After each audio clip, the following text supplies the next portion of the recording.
Welcome to CSE 103. This is our Creation Science Evangelism class, so we've already covered much of my videotape seminar on creation, evolution, dinosaurs in the Bible. I taught school 15 years. I don't think I ever taught a class sitting down. This will be my first. You're going to need to sit down for this one. If you're watching this on videotape, this will be very politically incorrect. We're going to cover how the theory of evolution ties in with communism, Marxism, Nazism, racism, the New World Order coming soon to a city near you. We will discuss some things that I'm sure some people will get upset about. Feel free to call me. I try to document everything I say. I have read mountains of books on this topic. So this ought to be very interesting on what's coming soon. People are nervous. What's going on in the world? You know, it seems like there's a race toward a one world government. Well, the Bible predicted this would happen 2,000 years ago, and it's happening. We are seeing it now. What we're going to try to cover in this class is what's going on, give you a little historical perspective, and then tell you what you should do about it. Yes, we have a new world order coming. It's going to be evil. It's going to be wicked. Christians are going to be persecuted and killed. It's coming. What should we do about it? You folks in the military are going to be required to do things that you shouldn't do. What's your decision going to be? So, let's get started here. Evolution, Satan's religion to destroy humanity. During the Civil War, a fellow decided he did not want to get involved in the war. The battlefield was moving his way, the battle was, and so he didn't want to get involved. So the guy put on a Yankee coat and rebel pants and decided, now nobody will bother me. They'll think, you know, I'm on both sides. Well, after the war, after the battle, he was found dead with his Yankee coat full of rebel bullets and his rebel pants full of Yankee bullets.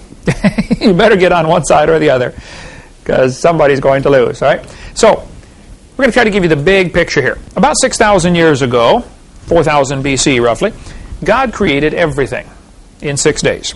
That means He owns it. He's the boss. He's the master. Within the first few hundred years, Satan fell from heaven, apparently. The only reason we say within 100 years is because Adam was 130 when Seth was born. That's the first really date we have to go by. Before that, they had Cain and Abel. No dates are given. Before that, they were kicked out of the garden. And they were kicked out of the garden because Lucifer had deceived them, you know, and talked them into eating the fruit and all that stuff. Actually, he deceived Eve. Adam purposely ate the fruit to save his wife. The Bible tells us that in 1 Timothy. So, Lucifer probably fell from heaven about 100 years after the creation. We know he hadn't fallen during the first week or after the first week, because if you look at Genesis 1:31, at the end of chapter 1, God looked at everything, said it's very good. It was not very good if Satan had fallen from heaven and is running around as a bad guy. Plus, there'd be no possible way God could say, Adam, you have dominion over the earth, if Lucifer already had dominion over the earth. You know? Plus, we know from Ezekiel 28, Lucifer was in Eden until iniquity was found in him. So those are the different clues you can put together and come up with a date of about 100 years after creation when Lucifer decided to rebel. And we'll get into more of that in a minute. So Lucifer wants to be God. And what we're going to discuss in this class, for the next many classes probably, is Satan's attempt to create a one world government, a new world order, coming soon. So let's try to put it in perspective here. It appears that Satan wants to do at least three things on this planet. Number one, he wants to make mankind wicked, so God will have to destroy them. Satan knows God cannot tolerate sin, and so he's going to try to make everybody wicked and vile, and then God will have to kill them, which is what happened in the flood in the days of Noah. Second thing he wants to do, he wants to make as many men destroy other men. If he can put it into the head of one fella, hey, I want you to kill everybody else so you can have the whole planet, or so you can have all the gold, or so you can have all the whatever, you know. If people kill people, this ties right into Satan's plan also, and so he's working very hard to accomplish that goal. The third thing he seems to be doing, he wants to keep as many people as possible from hearing the gospel. This would be where repressive regimes like communism come in, where you simply never get an opportunity to hear the gospel because, you know, it's banned in your country. So those type of repressive regimes are part of Satan's plan to keep people from hearing the gospel.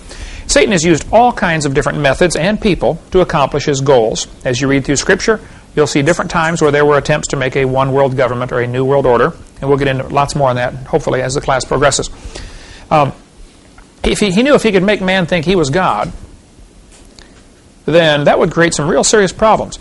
Because if there is no God to tell us what to do, if man is God, then how do you decide right from wrong? Well, the toughest man decides. Might makes right. Whoever has the biggest gun, he's in charge, kind of thing. And so that ties right into Satan's plan also to help destroy humanity and further destroy the world, and leads to things like genocide, which we'll get into here during this session. So the problem basically is very simple. We are in the center of the battlefield in the greatest war in history. This is Satan versus God. The battlefield is us. We're in the middle of it. All you need to do is simply decide which side you want to be on, find out what your general wants you to do, and do it. It's just that simple. There's a war going on against God. Henry Morris has a great book called The Long War Against God. And they had the different cover was different before, but now they've changed it to this one, The Long War Against God. And this is one of the books you can read to do a report on for this class. Absolutely one of the best books I've ever read. Henry Morris traces the history of evolutionary thought all through the last 6,000 years. And we're going to concentrate primarily on just the last 200 years on this class, but we'll give you just a quick overview of some of the rest. Christians already have an incredible advantage over anybody else in the world on this topic. When you discuss what's happening and what to do, we've got a book, the perfect book, the Bible, that already told us what's going to happen. We already know the end. We know the final result. You see, I read the last chapter and we win. So it's nothing to get nervous about. I get a lot of people come to my seminars when I talk about the New World Order, and they leave nervous. Oh, wow, the world's falling apart. Well, I suppose if you study this kind of topic, you could really get nervous when you study what happened at Waco, what really happened at Waco, like the Waco whitewash, and how the people were just, murdered at Waco, and what the government did. When you study about the Jekyll Island, what happened with the Federal Reserve, and how we got a Federal Reserve system, and now we no longer have any money. We have paper we carry around, and we think it's money still. Hasn't been money in 70 years. They've got all the gold, we're carrying around some paper thinking, wow, I got money. And you don't have a dime. They've stolen us, they've robbed us blind. When you get into subjects, Des Griven, awesome book, The Fourth Reich of the Rich. We can go on, and I read lots and lots of books about the New World Order. And it's enough to make you nervous, unless you keep in perspective Psalms chapter 2. God is laughing at their plans for a one world government. So the more I learn about the New World Order, it is tempting to get nervous and scared about what's going on. But God knows, and He's not nervous. He's laughing at the whole thing because He knows we win. So keep that in perspective. So if you go through part of this class, you may leave going home scared, nervous, saying, "Wow, the world's falling apart. The sky is falling. What do we do?" It'll be fine in the end. Okay, just read the last chapter. We win. So we're going to trace a little bit of the history of this war, so you can understand what we should do for our general, and relieve your fears about what may happen in the future. God created the world. He owns it. He makes the rules. Genesis 1:1. In the beginning, God created the heaven and the earth. The earth is the Lord's, and the fullness thereof, the world and they that dwell therein. Everything belongs to God, Psalm 24 tells us. So about 6,000 years ago or so, Lucifer decided he should be God. In Ezekiel 8:28, it tells us the story. Thou, talking about Lucifer, was perfect in thy ways from the day that thou wast created, till iniquity was found in thee. I don't claim to understand everything that happened here, how Satan rebelled, or what exactly happened in heaven. But it appears that Satan rebelled first, decided he wanted to be God, apparently. His heart was lifted up. The Bible says in Ezekiel 28:17, the heart was lifted up because of thy beauty. Thou hast corrupted thy wisdom by reason of thy brightness. I will cast thee down to the ground. I will lay thee before kings, that they may behold thee. How art thou fallen from heaven, O Lucifer, son of the morning? How art thou cut down to the ground, which didst weaken the nations? For thou hast said in thine heart, I will ascend into heaven. I will exalt my throne above the stars of God. I will sit upon the mount of the congregation in the sides of the north. I will ascend above the heights of the clouds. I will be like the Most High. This is the best glimpse we have from Scripture of what's going on in the mind of Satan. 5 times he said, I will. He's exerting his will. He wants to be God, according to the book of Ezekiel. The next verse tells us, though, yet thou shalt be brought down to hell, to the sides of the pit. He's going to lose. They that see thee shall narrowly look upon thee and consider thee, saying, is this the man that made the earth to tremble, that did shake kingdoms? Whenever I read this verse, I think about the Wizard of Oz. You know the movie Wizard of Oz, and everybody is scared stiff of the Oz, and they go in there and you see this huge face and the flames coming out, and the cowardly lion, and they all take off running, and dive through the window and the whole thing. At the end of the movie, you find out Oz is nothing but a little bitty guy behind the curtain pulling some levers.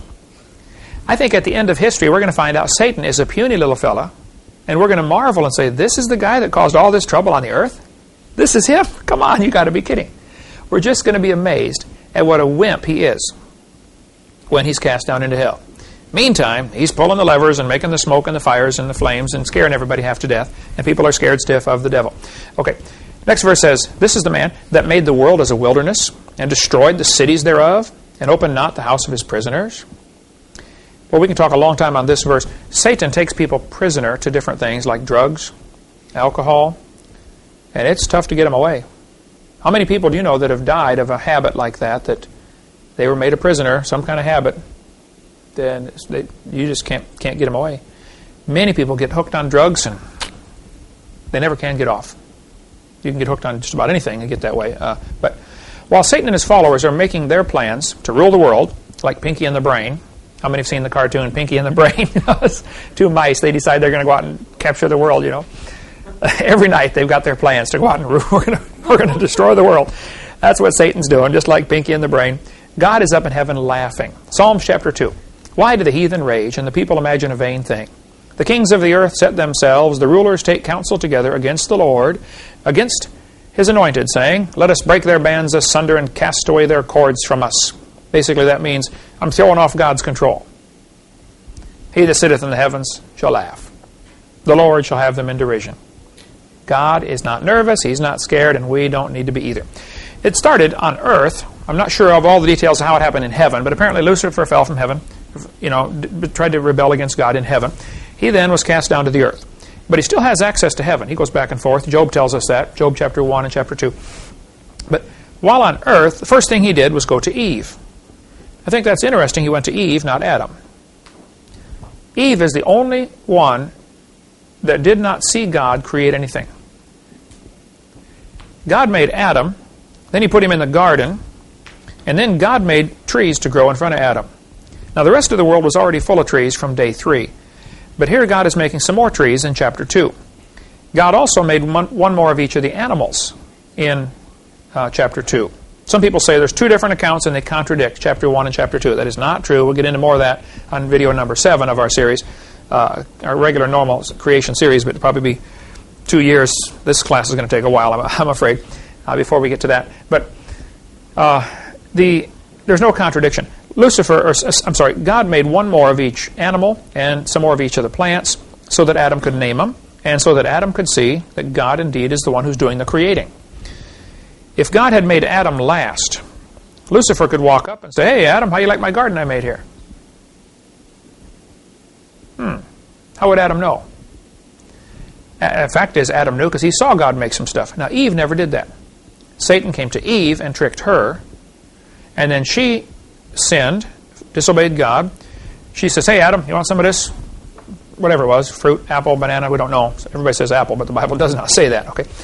And Adam looked at it and said, oh, you numbskull, look what you did. Now we're in trouble. He knew God was going to have to punish his wife. Going to have to kill her. He knew he loved his wife. The only way to save his wife was for him to become sin like her. And now whatever God does, you got to do it to both of us. So he voluntarily took of the fruit, ate it, knowing full well what he was doing. 1 Timothy tells us that. And he became sin to save his wife, just like Christ voluntarily became sin to save us on the cross.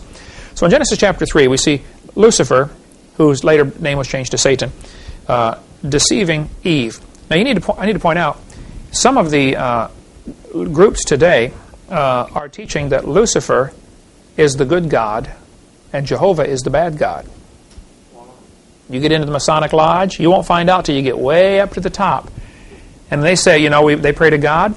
You won't find out till you get to, and you may never find out. If they don't think you can handle the information, you'll never be exposed to the fact that Lucifer is God in the Masonic religion. So they'll say, oh, we believe in God? Sure. You believe God answers prayer? Sure we do. And the whole time they're talking about Lucifer. We'll get into it. I'll show you some quotes from their own literature later on in this session on video, what's covered on video number 5, or CSE 103. Okay, so the serpent, Lucifer, said to the woman, yea, hath God said? It's interesting, the first thing he did was to raise doubts. This is exactly what the liberal preachers do today. They will try to raise doubts about God's Word. That's what they do with all these new translations of the Bible. Well, how do you know it really says that? It says in my Bible this, and your Bible says this. How do you know who's right? This is the same tactic to raise doubts. And we can go off on a long rabbit trail of why the King James over other versions, if you'd like. We'll cover that later on when we get to what's on our video number 7 in our series. And there are people who have, that's their whole ministry. I collect different versions of the Bible. I have probably, 25 or 30 or 40 of them, I don't know. But there are some serious problems with a lot of the new versions. And I think you'd be real wise to study this topic out before you decide which version of the Bible you're going to study from. I was saved by somebody leading me to the Lord from a Revised Standard Version, one of the most liberal ones there is. I've led people to the Lord from a Jehovah's Witness Bible. There's enough gospel in there, you can get them saved, okay? You can get them saved out of the Catholic Bible, okay? It can be done. There's still enough gospel left in there, but there are some real serious problems with them, and I think save that for another time. But the idea of these different translations causes people to doubt. Yea, hath God said. It does that. And this has been Satan's attack on God's word for quite a while. Then the next thing he said to the woman, he said, ye shall not surely die. He's gone from just raising doubts, hath God said, to denial. So the 3 steps here are always the same. First, raise doubts. Be a good quiz question, Marlissa. Raise doubts. Satan works this way. Then, deny. Then, deify. Doubt, deny, and deify man. Next thing he said was, for God doth know that in the day ye eat thereof, then your eyes shall be opened, and ye shall be as gods. Wow, I get to be God? Who would not like to be God? I mean, nobody tells you what to do. Like the one kid we had in our school in Illinois, he said, I'm sick of my parents telling me what to do. I'm going to join the Marines. Are you brilliant? The idea of, everybody would like that, I would think, nobody tells me what to do. I'm God of the universe, and so sure enough, that's what the lie was here. He said, ye shall be as gods. Look at the next part, though. Knowing good and evil. What Satan always promises is extra knowledge. You get to know something that nobody else knows. That's what all the secret lodges do. You come to the meeting, you learn something, you hold your hand and you shake hands, you put the second finger right here, grab the second knuckle, and you stand like this, and you go like this when you're in distress, and the judge, if he's a Mason, has to help you. And they got all these secret signs and symbols. We'll get into more of that later. But the idea is, they think, I know something the average person doesn't know. I have knowledge, you don't. I'm smart, you're dumb. I get this in debates all the time when I debate against professors who believe in evolution. And very frequently they will say something and I'll have to translate it for the audience. They'll say, well, the average person doesn't understand how technical this topic is. So I'll say, folks, what he means is, he's smart and you're dumb. How many times have you heard me say that in debates? That's exactly what they're doing. When you see this in letters to the editor or books about evolution, the average person doesn't comprehend, but, now basically they're saying, if you don't believe in like we believe, then you're dumb. And Satan always does this. He promises, you follow me and you will have knowledge. The light. That's why he's Lucifer, the light bearer. I will bring you more knowledge, more wisdom, more light. We can go off. There's beautiful sermons been preached for years and years on that topic. How Lucifer promises more light, more knowledge. Next verse. This fellow in American Humanist said, the turning point in history will be the moment that man becomes aware that the only God of man is man himself. The humanist religion teaches man is God. We're it.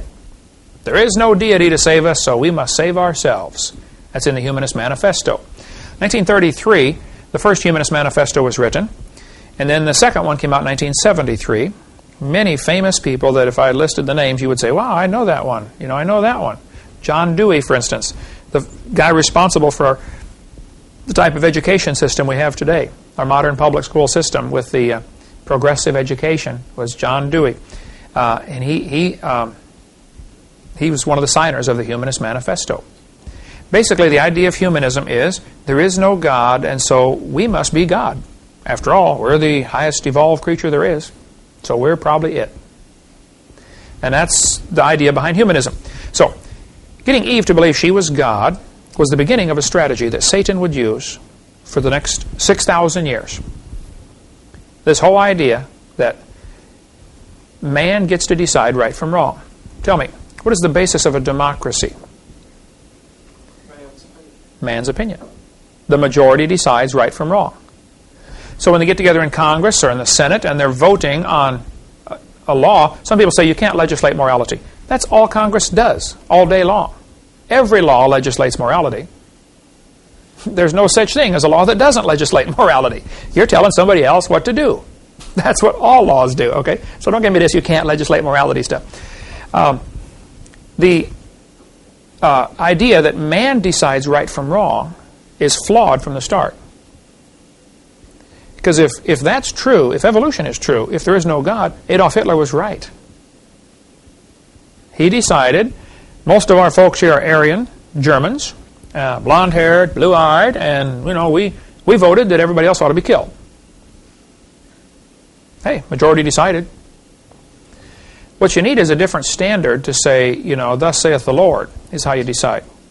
When I was at the cabinet shop, we had a problem. We were building real fancy display cases for Gayfers and Saks Fifth Avenue and stuff like that. And we had a problem because we were building these cases that were curved and they had to go around and end up at the other side and match. Well, if every one isn't curved just right, it comes around and doesn't match. And so here I was in charge of the first department that cut out the wood and put them together. We sent it on to get the lamination and paint and lights put in and stuff like that. And we were having a problem. It wasn't bad, but they were coming off. They were off by, say, half an inch by the time they got around the circle. So I traced the problem down as I racked my brain over it and found out that every person in my department was measuring their pieces as they cut it. The rulers were slightly different.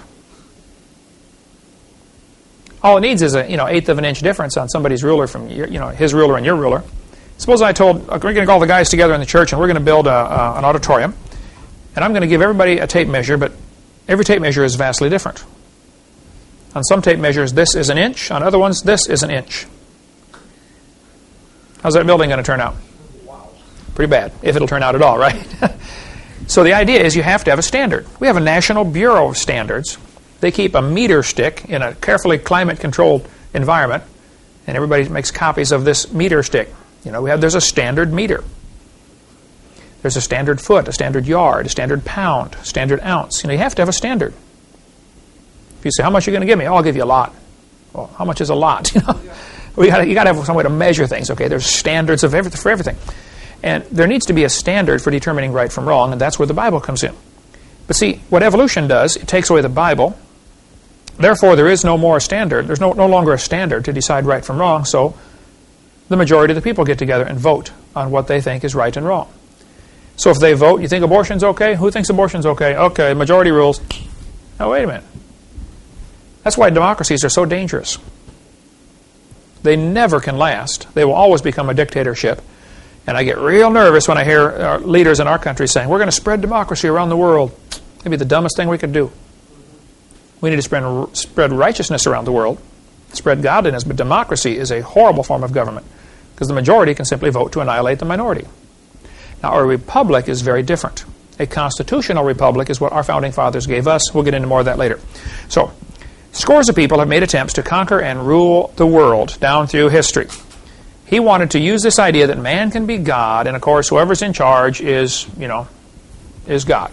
They think they're God. Whoever has, the biggest gun or the biggest sword or the biggest club or the most people following him, he's God. Satan caused so many to be wicked in the days before the flood that God destroyed the world with a flood. God always has his faithful few, though, that disrupt Satan's plans. Here's what happened. God created the world. Satan became proud of his beauty, decided man should worship him. Satan rebelled against God, and he was cursed. And then God said, someday some seed of the woman is going to bruise your head. That's the first prophecy of the coming Messiah, Genesis 3:15, and there's been a war going on ever since. Here's the prophecy right here. In verse 14, the Lord God said unto the serpent, Satan, because thou hast done this, thou art cursed above all cattle and above every beast of the field. Upon thy belly shalt thou go, and dust shalt thou eat all the days of thy life. And I will put enmity between thee and the woman, between thy seed and her seed. It shall bruise thy head, and thou shalt bruise his heel. Most Bible scholars interpret this bruising the heel as Christ dying on the cross. A bruise to the heel hurts, but it's seldom fatal. You ever get a stone bruise by stepping on a rock and you limp around for days afterwards? But it's not fatal. Not many die from a bruise to the heel. A bruise to the head can be fatal. So most people, have, for all of history, have interpreted this passage as Satan's going to be able to bruise the Christ at the cross. He's going to hurt him, but he came back from the dead. And now that seed of the woman is going to bruise his head. Not over yet. And the idea of Satan knows, some seed of the woman is going to bruise my head, crush my head. Somebody's going to do me in. So he decided to kill every human being on the planet. He wants to utterly destroy humanity any way he can. Just like when Herod wanted to kill baby Jesus in Bethlehem. He's only after one kid, but he killed them all. Now, Jewish tradition tells us about 22 babies were killed in Bethlehem. Bethlehem's a small town. There weren't a lot of kids under 2 years old. It wasn't like he killed thousands of people. And Herod later did get called in for that and got in trouble. There's a great book called the Archko volume that deals with that, about some of the archaeological findings. Have you got to read any of that yet, Eric? That is awesome.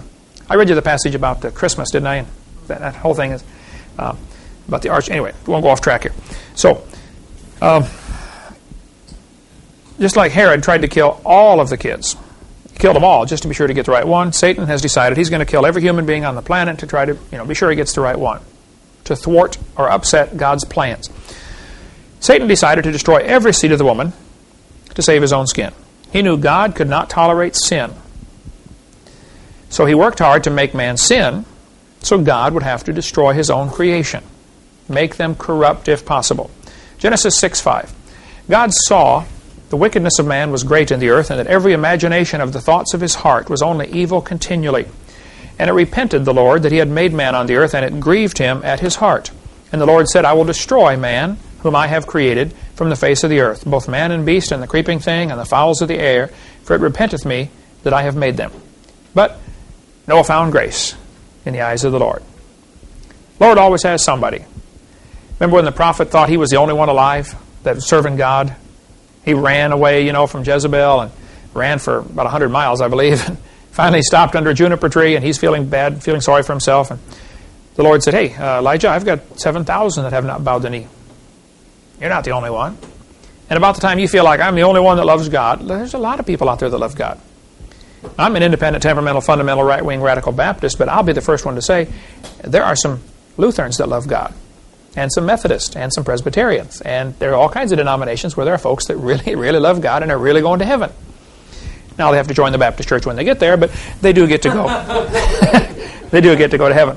So, after the flood, Satan got right back to work corrupting people. It didn't take him but 100 years or so, and Nimrod comes along and decides, hey, God said spread out, take over the world. No, we're staying right here.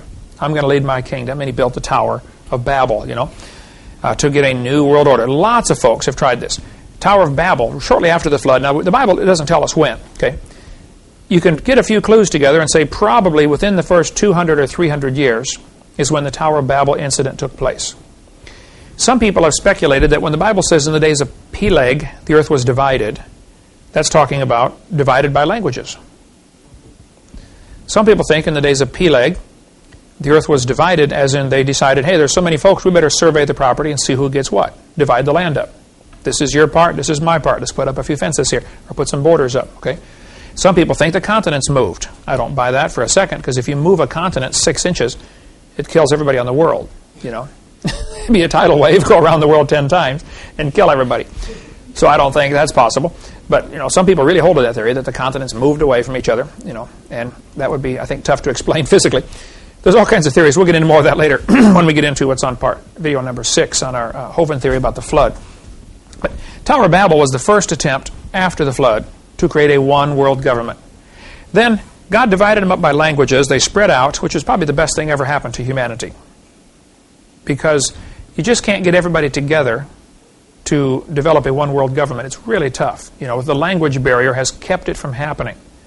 So even though, you speak Russian and some people, and you work with people all day long, speak different languages, I know it's frustrating, but it's probably the best thing God could have done, to keep us from killing ourselves a long time ago. There would have been a world dictator a long time ago had it not been for that. So then you have Babylon. Nebuchadnezzar comes along as the first world ruler to conquer a large chunk of the world. There's an interesting story in the book of Daniel. If you're going to study prophecy, what's going to happen in the future, you really need to start with Daniel and then study Revelation. It's like the two books go together. God told Daniel to write this book. When Daniel got done, he said, Lord, what does this mean?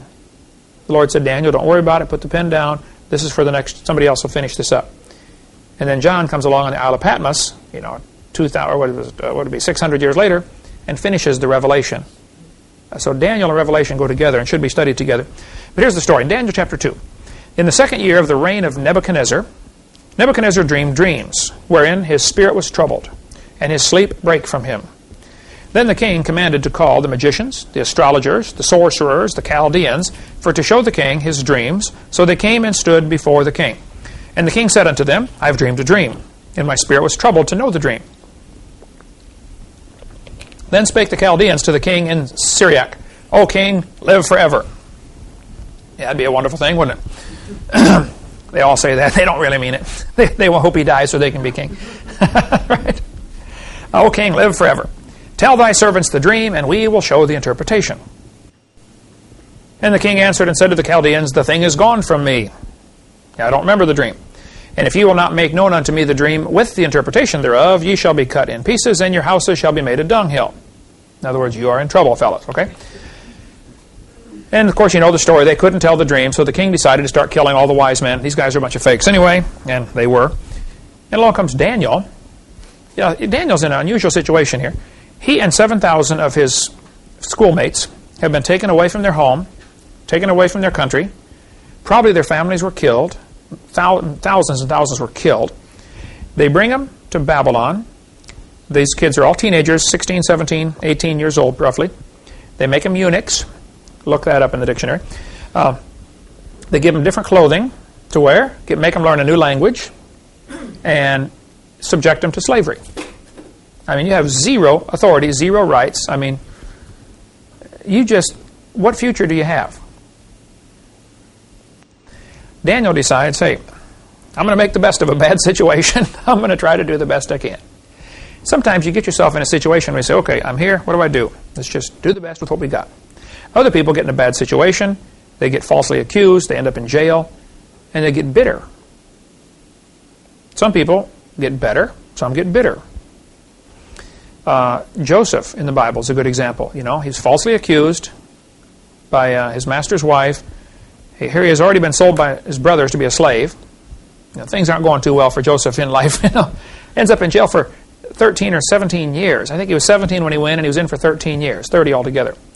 13 years in jail for doing nothing wrong. Decided, hey, let's make the best of it. Sometimes you just have to get yourself that attitude of, okay, things aren't going well. Let's do the best we can. Johnny Erickson Tada, she's 17 or 18 years old, dove in, broke her neck, paralyzed, waist down. Neck down. Yeah, neck down. What am I going to do? Well, let's learn how to type and let's write books. All you can do is move your head, put the pencil in your mouth and type. Hey, okay, you can get bitter about it if you want, but you might as well get better and hey. And she paints, yeah, and has a radio program, Sweet, godly spirit. Anyway, so Daniel then comes in and says, hey, king, I can not only tell you what the dream was, I can tell you what it means. Now, as you read Daniel chapter 2, it's interesting. Daniel really gives a good testimony for the Lord. He said, it's not in me, O king. The God in heaven, who rules everybody, including you, has told me this dream. Nebuchadnezzar didn't like the idea of anybody telling him what to do, but little Daniel, this eunuch servant boy, is about to tell the king a message from God. I love this chapter. We'll take that up after a quick break. Daniel chapter 2. Well, let's take up again here. Let's talk about Nebuchadnezzar's dream, what Daniel interpreted for him, and see how it ties into us today. Here's the go. Daniel chapter 2, verse 31. Thou, O king, sawest, and behold, a great image. This great image, whose brightness was excellent, stood before thee, and the form thereof was terrible. The image's head was of fine gold, his breast and arms of silver, his belly and thighs of brass, his legs of iron, his feet part of iron and part of clay.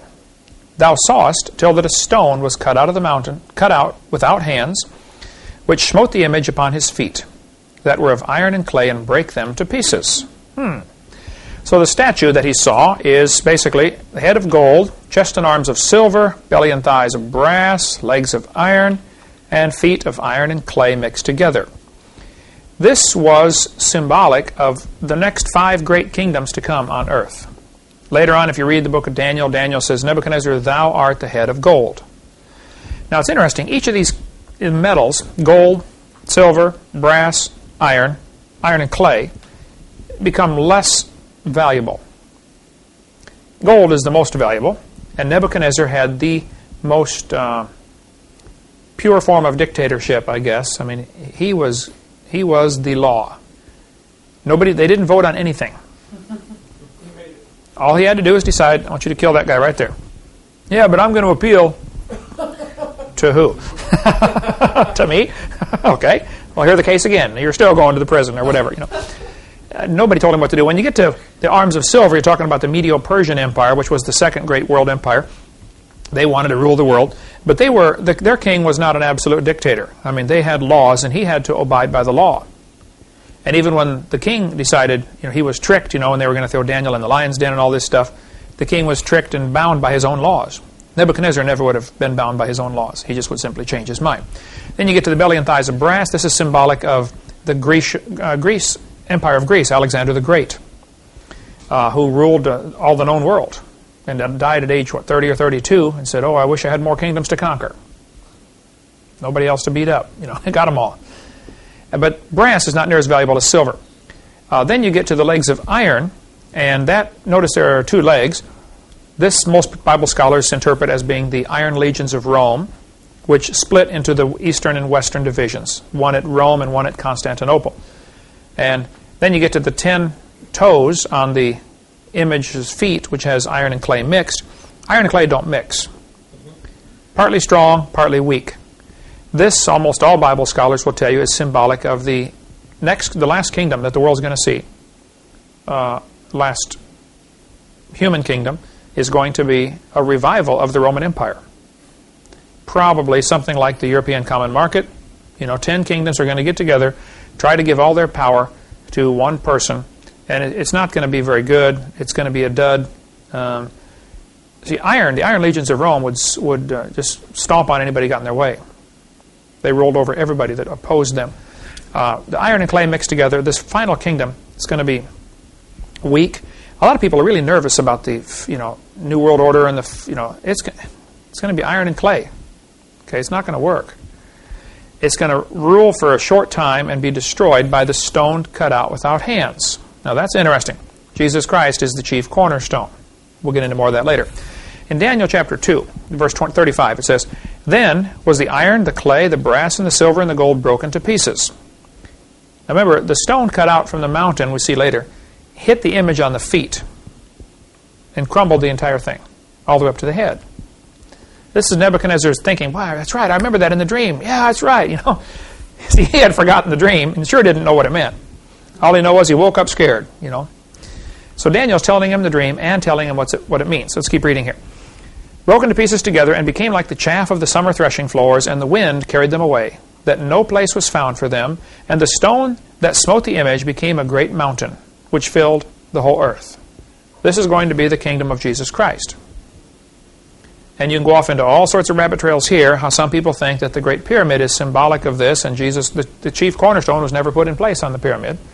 Jesus Christ is the chief cornerstone. We'll get into more of that later as one of the theories of what this all might be talking about. Then Daniel said, This is the dream.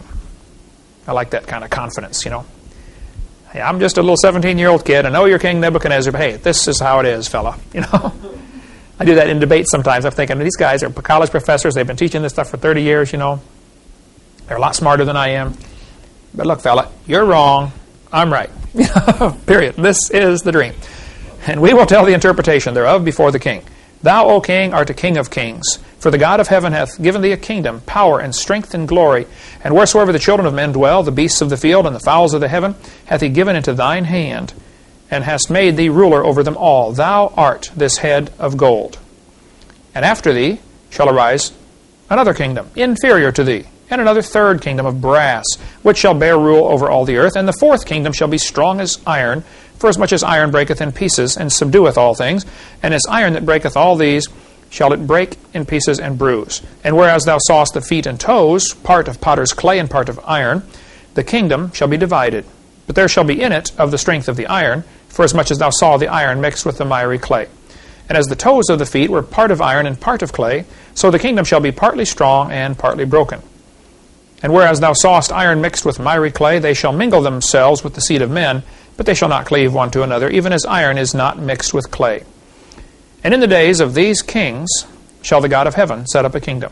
Okay, now right here, let's stop. This is an interesting prophecy. When the 10 kings get together and try to make their power, their world empire, this is when God's coming back. And he's going to set up his kingdom. So people who study scriptures are getting excited, saying, boy, we must be getting awfully close.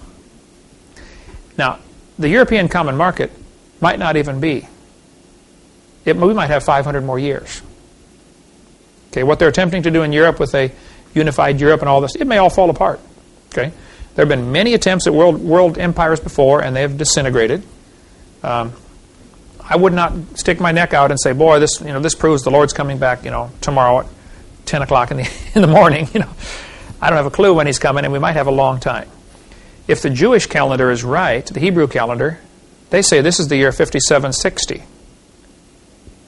Well, then we've got, if 6,000 means anything, we've got 240 more years. One guy wrote a book, 88 reasons why the Lord will come in 88. Well, that was a while ago, he missed it.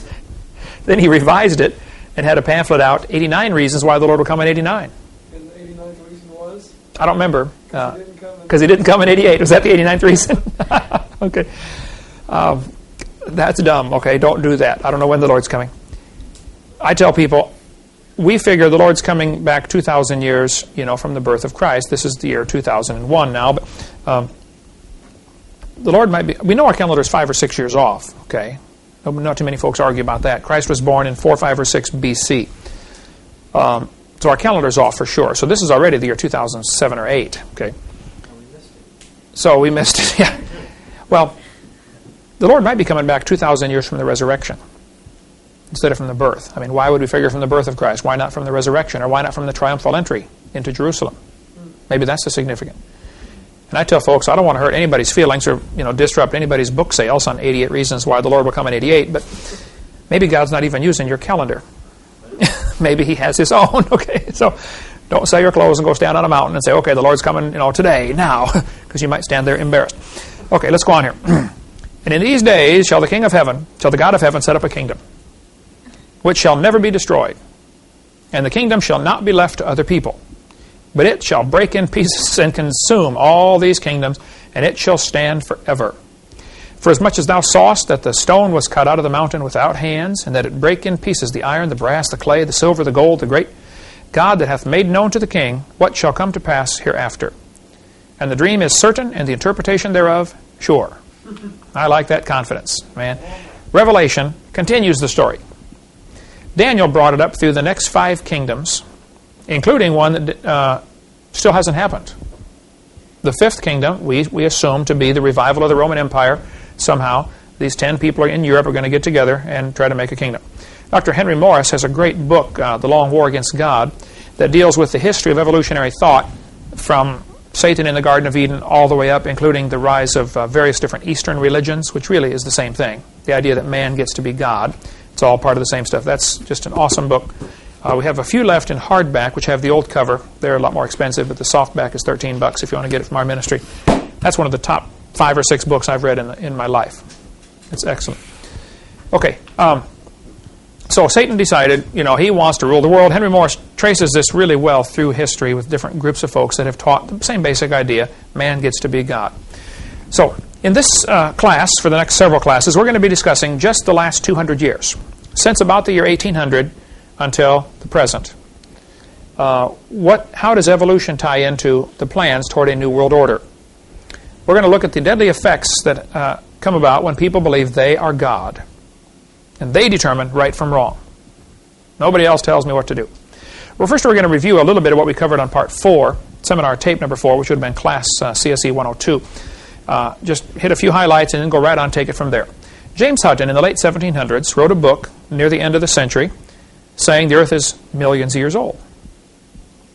Now during this time, most folks thought the earth was 6,000 years old, is what the Bible taught.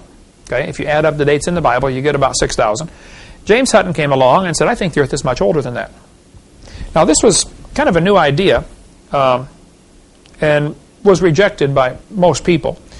But a lot of Christians began to think, well, man, if the earth is millions of years old, then we need some way to make the Bible say that. So they started compromising the obvious teaching of the Bible and invented the gap theory, the day-age theory, progressive creation, all that kind of stuff. And there are still thousands of some really good Christians who have fallen for that right now. The Dake's Study Bible teaches it. Pastor John Hagee on TV teaches the gap theory. Benny Hinn teaches the gap theory. It's amazing how many folks teach this. Billy Graham believes in the gap theory. Now, one lady called me last week and said, or 2 weeks ago, and said, Billy Graham's brother, older brother, if you can imagine that, goes to my church. And I gave him your videotapes, and he loves them. And he's going to give them to Brother Billy and get him straightened out on the gap theory. I said, well, yeah, that'd be great, okay. During the late 1700s, all nations were ruled by a king. This is called the age of monarchy. A monarch is a king. And the kings were ruling by what they said was divine right. You know, God told me to be your king, and so you just do what I say. If you don't like it, that's tough. And a lot of abuses, of course, happen in a system like that. And you can study history from that perspective, and you'll see that people were getting sick of a king claiming he should be their boss just because God told him to, and his son ought to take over. You know, they inherit this right, succeed, father to son to grandson. And so people began rebelling against this idea and started getting rid of the king. So for the next few hundred years, next 60 or 70 years maybe, there were quite a few revolutions around the world. The American Revolution threw off King George. The French Revolution, Polish Revolution, the Spanish Revolution, the German Revolution. They got rid of a king, basically. If you study the book of Revelation from this perspective, it appears that God gave the 7 churches the same sequence of events, that one of them was going to be the Laodiceans. Laodicea means the rule of the people. No longer is a king going to tell them what to do. The people themselves are going to vote on right and wrong. Basically a democracy idea, apparently prophesied in Revelation chapter 2 and 3 about the 7 churches.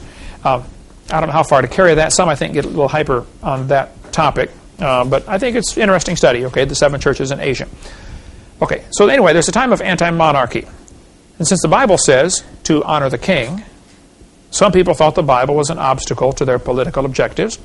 And so they were looking for a way to discredit the Bible. So here we have, in the late 1700s, everybody's teaching the earth is a few thousand years old. James Hutton comes along and says, oh no, it's millions of years old. Now the Hindu religions were already teaching this. The Eastern religions were teaching the earth is infinitely old. It has, it's always been. It's eternal. James Hutton's book, though, had a very strong influence on a lawyer named Sir Charles Lyell. Charles Lyell was a lawyer from Scotland. He hated the Bible. We covered some of that later in last, CSE 102. Charles Lyell developed the geologic column. Now, other people were involved in this. A guy named Steno and Smith and Cuvier and quite a few people. Actually, a lot of Christians were involved in developing this geologic column. A lot of creationists were involved. They were old earth creationists, the Hugh Ross kind of guys, even back then. And the scientists rejected this idea at first. And the church accepted it. Some churches, liberal churches, accepted it. We'll get into more of that later about a guy named Priestley. But he developed this geologic column. And the geologic column can only be found one place in the world. Who remembers where that is? Textbooks. Can't find it anywhere else except the textbooks.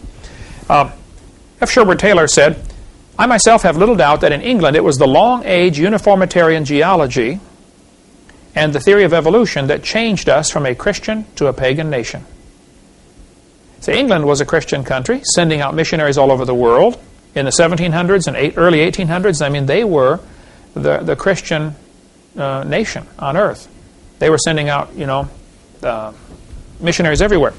And now it's, very little Christianity in England. Okay, a good rip-roaring church over there will have 50 people in it.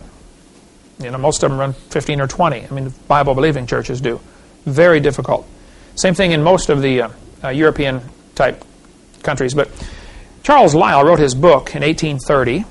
Charles Darwin graduated from Bible college in 1831. He set sail on board the Beagle to go around and collect bugs and birds. And Darwin actually argued with some of the sailors in favor of creation. and argued against the teaching of the day, which is kind of a pre-evolutionary type teaching. He tried to convert some of the sailors. The captain on board the ship was a guy named Captain Fitzroy. Fitzroy was one of those kind of guys that you do it my way or that, my way or the highway, very intolerant of anybody who disagreed on anything. But he and Darwin had very interesting discussions on this topic. Darwin, though, at the same time he's gone this 5-year-long voyage, he's reading these books by Charles Lyell. Now, somebody told me as a brand new Christian, gave me advice that somebody else had given years ago. He said, in 10 years, you're going to be the same person you are right now, except for the people you meet and the books you read. Read good books. It'll change you into what you want to be. Read bad books, it'll make you a bad person. You read good books, it'll totally change. The more you read of good stuff, the better off you are. So, Lyell read this book. He said that book changed his life forever. Lyell also read a book by a guy named Thomas Malthus. So I want you to know for the quiz, 2 people that strongly influenced Charles Darwin. One was Charles Lyell, and the other was a guy named Thomas Malthus. Malthus had written a book in 1790, I think, I don't know, sometime back then. Malthus said, the population grows geometrically. You multiply. 2 times 2 is 4, times 2 is 8, times 2 is 16. Population takes off geometrically. The food supply can only grow arithmetically. 2 plus 2 plus 2 plus 2. See, 2 plus 2 plus 2 plus 2, 4 times, you end up with 2, 4, 6, 8. 2 times 2 times 2 times 2, you end up with 16. Or 64. So, now Malthus was wrong, okay? As the population grows, there are more people available to plow the land. But he's looking at it totally wrong. Malthus affected a lot of people back in those days. Basically, the idea was, look, there's going to be more people born than can possibly survive because the food supply is limited. That was his faulty thinking, but whether he's right or wrong at this point doesn't matter. The fact is, he did influence Charles Darwin. So Darwin thought, well, let's see, if more people are born than can possibly survive, then the weakest are going to die off. Nature is going to select the strongest to survive and the weakest to die off. Anybody seen the movie The Christmas Carol? Charles Dickens, every Christmas they play that thing.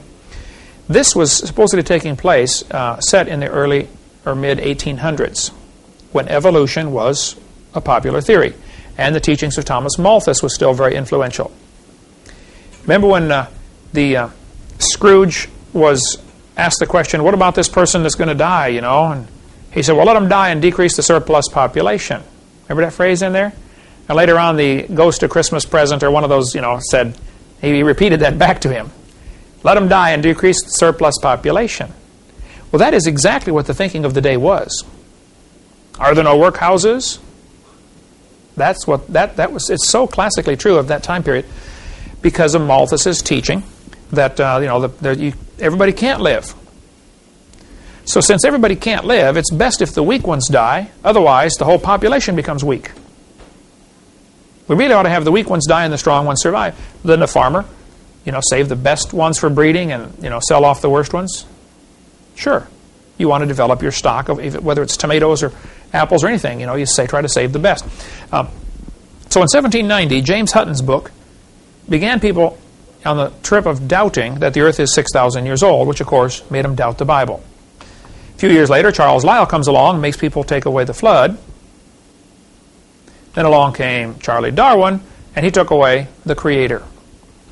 Now what we're going to study here is what happened since 1850, when it took about 10 years for evolution thinking to kind of permeate society. But boy, what happened after that? With the rise of communism, socialism, Marxism, it all ties together.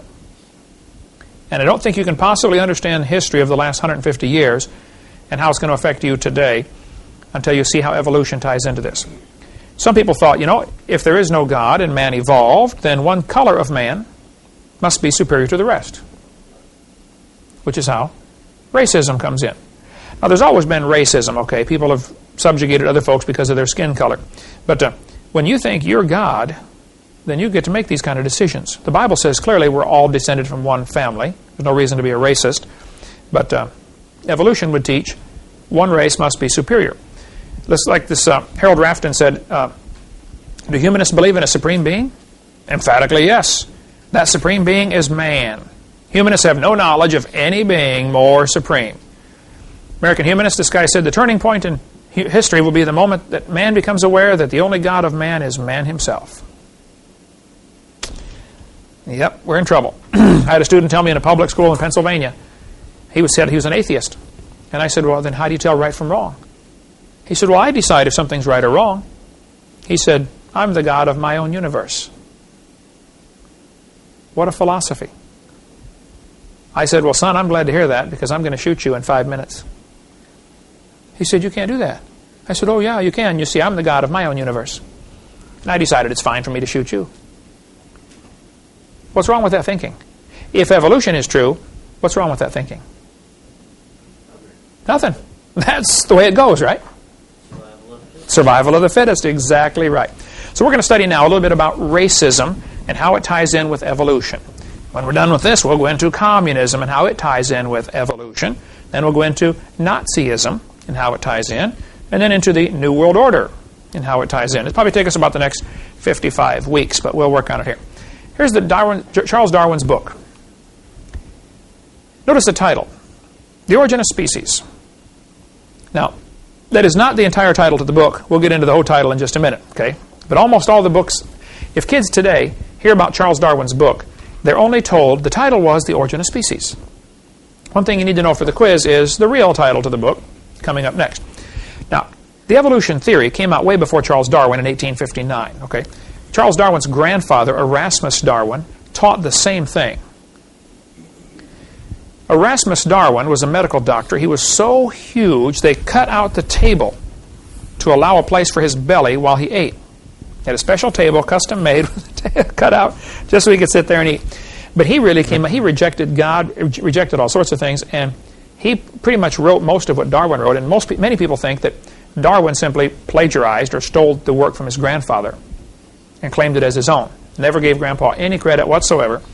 But Charles Darwin, he came along at an opportune time for this theory to really be acceptable, whereas 60 years earlier, when Grandpa came up with it, people weren't ready to accept it. There were too many strong Christians still, around 1800. So he called it The Origin of Species. Now, you got to be careful when you get into a discussion on creation evolution. The question is not, what is the origin of species? The question is, what is the origin of kinds? The Bible says they bring forth after their kind. It doesn't say they bring forth after their species. For instance, these are all different species of monkeys. But if you stand back and look at it, you should notice one thing. They're all monkeys. It's the same kind of animal, right? I mean, obviously it's not a tomato or a banana or a horse. It's the same kind of animal. Another thing you got to question is, who is deciding what a species is? Who's making this decision anyway? And the evolutionists get all bent out of shape with me because they'll say, we have proven species can be created. I don't question that. Yeah, but have you made a new kind of animal? Like the guy in Indiana. He said, I've got proof for evolution. I said, oh really, what is it? He said, I'm working in the laboratory right now on soybean plants, and we have created soybean plants that are resistant to frost. Totally new species. I said, oh, that'll be handy. I mean, that's good. But what'd you start with? I said, a soybean plant. I said, oh, what do you have now? Soybean plant. I said, I'm sorry, sir. That's not a new kind, okay? So you might have decided it's a new species, and I'm proud of you, but that's not a new kind, okay? It's still a plant. Watch what this textbook does. This is Heath Biology, 91 edition. Darwin published his findings in a book titled On the Origin of Species by Means of Natural Selection. They still don't give the whole title. Now, back in the 1800s, it was very common for the title of your book to be real long. Today we try to make them, short. But they had real long titles back in those days. Here is the title from the title page of Charles Darwin's book. The Origin of Species by Means of Natural Selection, or the Preservation of Favored Races in the Struggle for Life. Who can tell me? You need to know the year this book was published, 1859, for a quiz. When did the American Civil War start? 1861. So what's going on in America in 1859? Slavery, right? So when this book comes out, those people who are for slavery, of course, are thinking, wow, here's a perfect way to justify what we're doing anyway. Darwin is proving scientifically that one race is superior to another. And of course, since I'm white, I know it's the white people. The black people, of course, thought the blacks were superior. The Chinese thought the Chinese were superior. But this book really, now this didn't create racism, okay? But this book coming out in the mid-1800s is like throwing gasoline on a fire. Racism was now justified. Favored races. By the way, back in the Old English spelling, oftentimes they put a U in. Same with the color. The word color, C-O-L-O-U-R, is proper spelling, as is C-O-L-O-R. The U is sometimes in there for, so favored races. This is not a misspelling. That's what they called it back then. You might want to read some of these books. Seven Men Who Rule the World from the Grave, or Fourth Reich of the Rich, great book by Des Griffin, who lives in Oregon.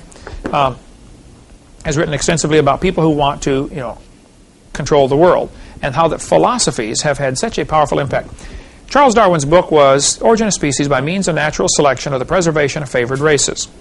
Now, even scientists today, like 1998 Encyclopedia, will say Origin of Species was not addressed in 1859 and is still a mystery in 1998. Both the origin of life and the origin of major groups of animals remains unknown. That's quite a confession. Darwin's book was The Origin of Species, but he never did discuss the origin of species. I don't know why he called it the book that, It's one of the most boring books you ever read. I've got it if you want to try to read the thing. Absolutely boring. The guy's a lousy author, a lousy scientist, lousy thinker, in my humble opinion. Okay. But the idea that there's a favored race, to me, would translate to the fact that we get to become God. You mean I'm the favored race? You mean I'm better than everybody else? Oh. Can you see how this would tie into the same equation? You get to be God. Favored race. Charles Darwin, in his book, showed his philosophy. He said, thus, from the war of nature, from famine and death, the most exalted object we are capable of conceiving, namely the production of higher animals, directly follows. Now tell me, first of all, who's a higher animal? Yeah, I mean, this idea of classifying things in an order of this one's the highest animal and this is the lower form of life. For instance, some people will say single-celled creatures like amoeba or paramecium are primitive life forms. There's no such thing as a primitive life form, okay? Actually, they're more complicated because for my body to do what it does, I have all these different systems. 50 trillion cells. So that I can eat and digest food, breathe, move around, keep the body warm, etc. Other animals do that in one cell. Yeah, that's pretty complicated. So the whole idea that there are primitive life forms and advanced life forms, that whole concept is silly. If it's alive, it's complicated. Incredibly complicated. But Darwin's philosophy was that the way you get these higher animals is through suffering, war, misfits, death, cruelty. This goes back to, reflecting what Malthus taught. Only the strongest really should survive. That's what's best for the species, okay, if the strongest survive. Darwin thought that natives were just advanced animals. Now back in 1859, we had slavery in our country. Racism was popular. It was accepted. It was still wrong, but it was happening. You bought and sold Negroes like slaves. Henry Fairfield Osborn is a name you ought to learn. He was the director or curator of the American Museum of Natural History. He was one of the guys that was going to come in and testify during the Scopes trial and give evidence for evolution. He said, the standard of intelligence of the average adult Negro is similar to that of the 11-year-old youth of the species Homo sapien. Now, if a teacher said that in class today, at the University of West Florida, what would happen? He's shot. He'd certainly be fired and probably shot, right? Oh, Jesse. I'd go get him, wouldn't he? Oh, Jesse Jackson. The guys are racist. And yet he was one of the strong promoters of evolution. back in the 1920s. Most of the museums exist to promote evolution. Many museums were founded by people who believed in evolution and who left behind large chunks of money saying, I want you to start a museum to spread this religion. That's basically what it amounts to. Okay? Thomas Huxley. He's the guy that made Darwin popular. Darwin wrote his book, published it, and went and hid. Huxley went around publicly preaching evolution. Huxley said, no rational man, cognizant of the facts, believes that the average Negro is the equal, still less the superior, of the white man. Now keep in mind, he's saying this back in 1871. Civil War is over, slaves are freed. Did that stop racism? 1960s, we still had trouble in this country. Black people sat on the back of the bus, right? Separate bathrooms, separate schools, segregation. This Priestley said, the black people of Australia, talking about the Aborigines, exactly the same race as the African Negro, cannot take in the gospel. All attempts to bring them to a knowledge of the true God have as yet failed utterly. Poor brutes in human shape, they must perish off the face of the earth like brute beasts. You ever see the movie Quigley Down Under? He hired this Quigley guy to come in and shoot Australian Aborigines because he thought they were inferior. They're just an animal. I was out soul winning one night in Longview, Texas.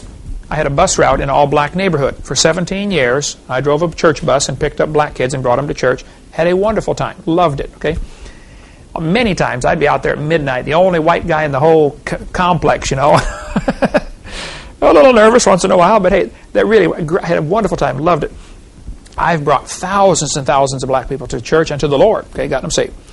But I'm out there, I couldn't sleep one night, so I got up 2 in the morning, drove down to my bus route to go visiting, because there's always folks up at 2 in the morning in the black neighborhoods, And this one guy was drunk. He was turning his car, thinking he's going down the road, but he drove down the railroad tracks instead.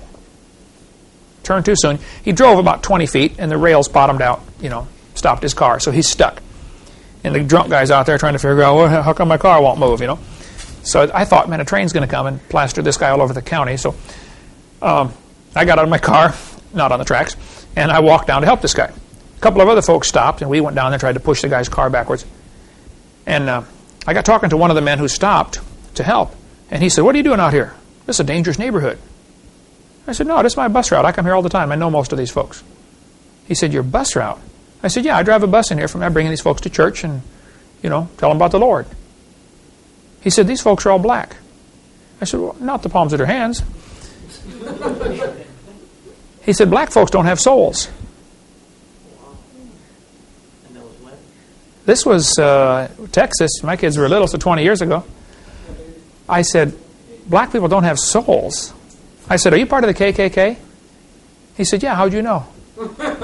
Just a lucky guess, The idea that black people don't have souls is still being taught today, folks. Okay? Racism's not over. Now, Charles Kingsley, was an Anglican priest who promoted Darwin. If it hadn't been for Kingsley talking other Anglican priests and church people into believing in evolution, it probably would have been a dud as a theory. Priestley's the primary guy who got the church people to believing in evolution. So put his name down as a quiz question. Who's the Anglican priest that promoted evolution? The scientists rejected Darwin's idea. You think a people can come from a rock? Yeah, right. Nobody believed that.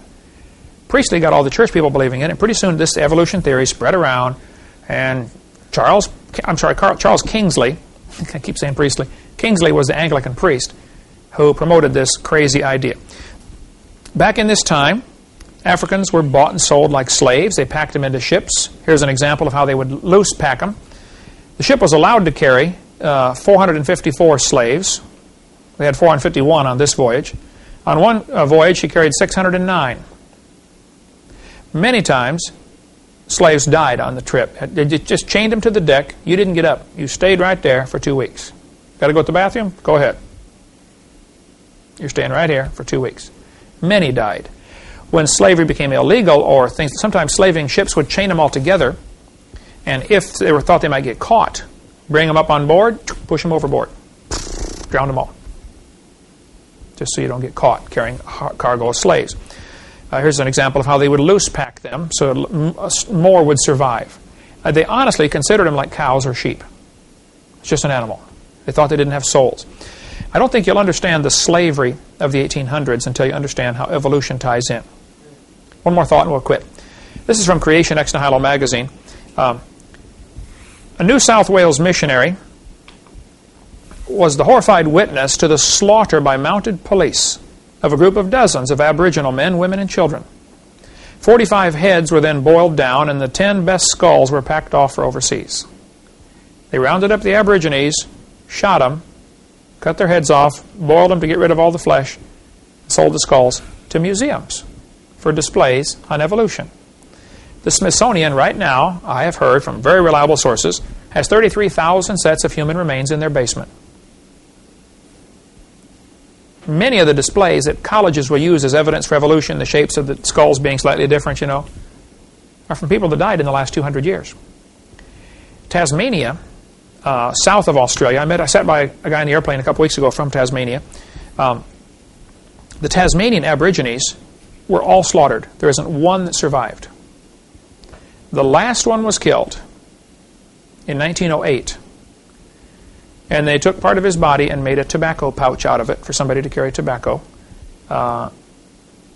It's unreal what happened. That stuff wouldn't have happened had it not been for the evolution theory. The Bible says all nations are of one blood. And there's no reason to be a racist at all. They thought the Aborigines had not evolved as far, therefore they're just an animal. It's okay to kill them. One of the evidences they used for this was the Aborigines have bigger jawbones. And they said, wow, see, that proves they used to be a monkey. They're closer to monkey than we are.